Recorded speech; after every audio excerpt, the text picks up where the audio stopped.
High, hello, আপনাকে স্বাগতম আমাকে দেখতে এবং কি শুনতে ভিডিওটি ক্লিক করার জন্য। কথা বলবো অপু বিশ্বাসকে নিয়ে। মাথা ঠিক থাকুক বা না থাকুক, এই মহিলার সম্পর্কে যাদের পজিটিভ ধারণা, যারা এই মহিলার ফ্যান, তারা হয়তো আজকে আমাকে গালাগালি করবেন, একটু করেন, নো প্রবলেম। এই মহিলা কোনো একটা লোকের ফেসবুক না, সরি সরি, ইউটিউব চ্যানেল খাইয়ে দিছে। এটা নিয়ে টাকা দাবি করছে, বাকি আসলে খুব জঘন্যতম একটা কাজ করছে এই মহিলা। ইভেন রিসেন্ট উনি ওনার লুক চেঞ্জ করতেছে, উনি ওনার বডির দিকে একটু তাকাচ্ছে, উনি একটু ওপেন ওপেন ফটোশুট করতেছে, আহ, যাই কিছু করতেছে, হয়তো বা মিডিয়াতে আবার আসবে, কাজ করবে, সেই অর্থই করতেছে। রিসেন্ট উনি একটা বক্তব্য দিছে, যদি আব্রাহাম মানে ওনার সন্তান প্লাস সাকিব খান, আমাদের কিং খান, মেগা স্টার, যাই বলি না কেন, ওনার সন্তান আব্রাহাম খান জয়, সে যদি না থাকতো, তাহলে সাকিব খানকে সে তার নিজের যোগ্য বলে মনে করতেন না। এখন আব্রাহাম খান জয় আছে বলেই সে সাকিব খানকে একটু গণায় ধরে বা যোগ্য মনে করে বা একটু হিসাবে রাখে, এটাই বুঝাইছে। ইদানিং মনে হয় টোটালি যোগাযোগ বন্ধ, সাকিব খান মেবি তার কাছে যায় না, আই থিঙ্ক। বিষয়টা খারাপ ভাবে নিবেন না। তো যাই হোক, তার মুখে এই টাইপ কথা শুনে আমি আর সহ্য করতে পারলাম না। ওকে ফাইন, আমি এটা নিয়ে কিছু কথা বলি। বলতে তো আমাকে হবেই। প্রথমত অপবিশ্বাসকে মিডিয়া জগতে কে নিয়ে আসছে? ঠিক এই পর্যন্ত তার যেই দাপটীয় কথাবার্তা, তার লাইফ স্টাইল, তার সবকিছু মিলিয়ে সে কার মাধ্যমে ঠিক এ পর্যন্ত আসছে? তার যতটুকুই সুনাম হয়েছে, যশ খেতে যাই বলি না কেন, সেটা কার মাধ্যমে? উইদাউট সাকিব খান অপবিশ্বাসের একটা সুপারহিট বা ব্যবসা সফল একটা মুভি দেখান তো। যারা অপবিশ্বাসের ফ্যান, যারা অপবিশ্বাসকে ভালোবাসেন বা তাকে পছন্দ করেন, দেখান। উইদাউট সাকিব খান ছাড়া তার কোন মুভিটা ব্যবসা সফল হয়েছে, কোন মুভিটা খুব ভালো চলছে বা দর্শক জনপ্রিয়তা পাইছে? সাকিব খান ব্যতীত, হ্যাঁ, দেখান। এই মেয়ের বা এই মহিলার মুখে এই টাইপ কথা।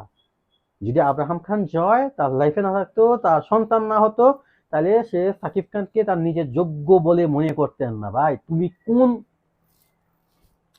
গালিটা বলতে ইচ্ছে করতেছিল, কোন টুট টুট মারানি? তোমার নিজে আয়নার দিকে তাকায় একটু দেখো তো ভাই, তোমরা যে এই যে এইগুলা কথাবার্তা বলো, তোমাদেরকে আসলে কি নায়িকা মনে হয়? হ্যাঁ, বাংলাদেশের নায়িকা আছে, বিদ্যা সিনহা মিম, চলে, চালানো যায়, হ্যাঁ, ভালো, আমার না, চলে। বিদ্যা সিনহা মিম, যদিও আমাদের বাংলাদেশের প্রত্যেকটা নায়িকার ব্যাকগ্রাউন্ড খারাপ, খুবই বাজে, খুবই জঘন্য। তো সেই জায়গা থেকে বাংলাদেশের রাইট নাও বিদ্যা সিনহা মিম যদি তার বডি ফিটনেস বলেন, সব দিক থেকে বলেন, পারফেক্ট আছে। আর কি? বুবলি বুবলি একজন শিক্ষিত মেয়ে। আর বুবলির ব্যাপারটা হয় কি, বুবলি যে কোনো মুভিতে কাজ করে, এখনো তো কাজ করতেছে, লাল টিপ না কি নারী জনিত একটা বিষয়ে গল্পের উপর আমি ভিডিও বানাইছিলাম।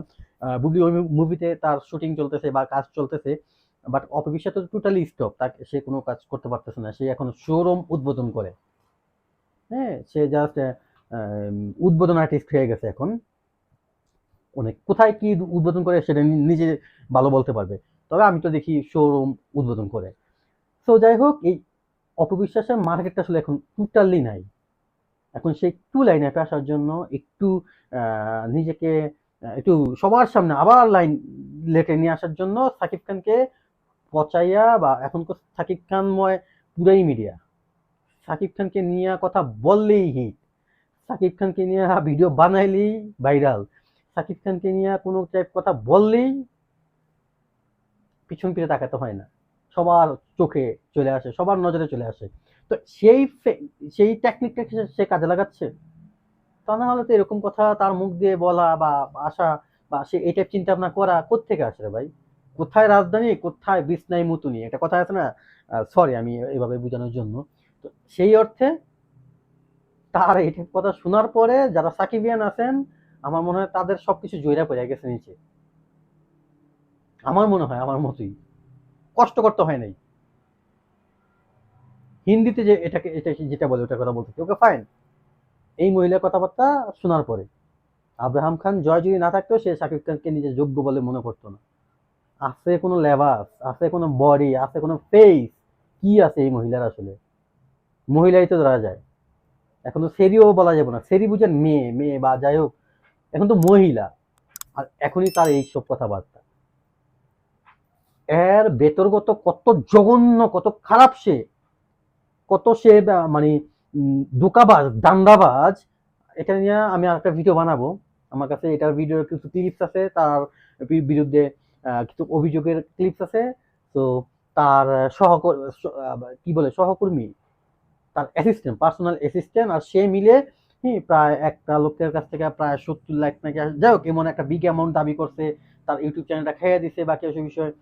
এই বিতর্কিত ব্যাপারটা নিয়ে তার ব্যবহার সম্পর্কে, তার চিন্তা ভাবনা সম্পর্কে যদি আপনি শুনেন, জানেন, হয়তো অনেকেই জানতেন, শুনছেন, আপনার চোখ কপাল উঠবে এই মহিলা কতটা জঘন্য খারাপ। তো যাই হোক, ভিডিওটা বেশি বড় করবো না, আজকে এই পর্যন্তই। সবাই ভালো থাকবেন, সুস্থ থাকবেন। ভিডিও ভালো লাগলে অবশ্যই লাইক করবেন, শেয়ার করবেন। ভিডিও সম্পর্কিত যেই কোনো মতামত কমেন্ট বক্সে কমেন্ট করবেন। আর আপনি যদি নতুন হয়ে থাকেন চ্যানেলে, বা পুরাতন হয়ে থাকেন বাট এখন পর্যন্ত আমার চ্যানেলটা সাবস্ক্রাইব করেন নাই, প্লিজ রিকোয়েস্ট থাকবে চ্যানেলটা সাবস্ক্রাইব করবেন। টাটা।